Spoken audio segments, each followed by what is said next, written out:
We have Mr. Arun Dhumal joining us on the phone line.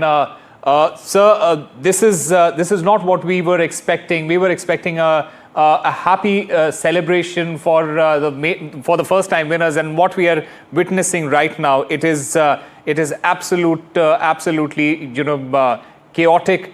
People have lost their lives. The big question is, while we know that people have lost their lives outside the stadium, the felicitation is still going on. Indeed, very sad and tragic. The moment I got to know, in fact, we had no knowledge of any such victory parade or celebration happening in Bangalore, because the event got finished last night only, and whatever celebration was to take place, it happened there. I don't know who organized it. Then the moment we got to know of it, we spoke to the management and told them. And in fact, they were not aware of what has happened outside, and they assured us that they are immediately calling it off. Can I ask you this, because it possibly would have been expected that the city which has won, the team which has won, would want to go back to their home stadium and celebrate. But the fact remains that, like Osama was saying, while at a time it is known that so many fans have lost their life, mismanagement is being questioned. Should they have continued with this kind of an event at this moment, with the players speaking and the song and dance happening inside? No, definitely not. And like I told you, because the moment I spoke to their officials, they didn't know of what has happened outside the stadium. They were not aware. So when they got to know of it, it assured me that they are going to wind it off immediately. Sir, have you been able to speak to officials in Bengaluru, in Karnataka as well, with what has happened? Because, precious lives of cricket fans have been lost. No, definitely. It is very sad and tragic. And first of all, I would like to convey my heartfelt condolences to all the families who've lost their loved ones.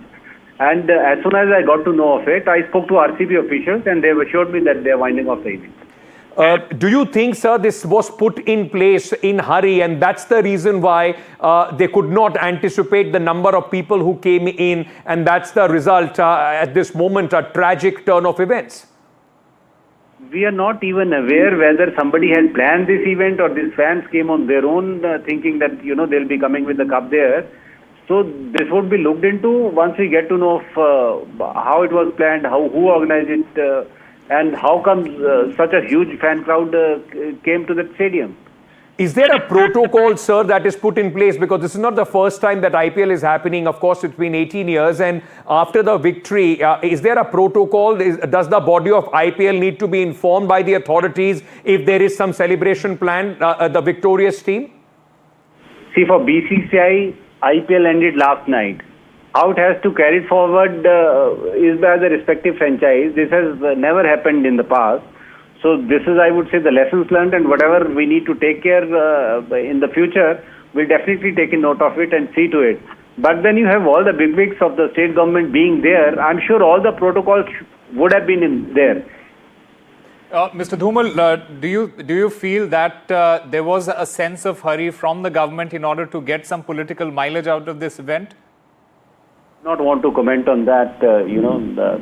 This is not my job to comment on whatever the political parties or governments wish to do. But it is indeed very sad, and I would like to convey my heartfelt condolences to all the families. Would this trigger some, policies in the future, sir, as far as IPL is concerned? I'm sure whatever is required to be done from our side, we'll take a note of it. And whatever is required to be done by the state governments in case of any such event, they would also take a note of it, so that precious lives are not lost like this. Thank you, Mr. Dhumal.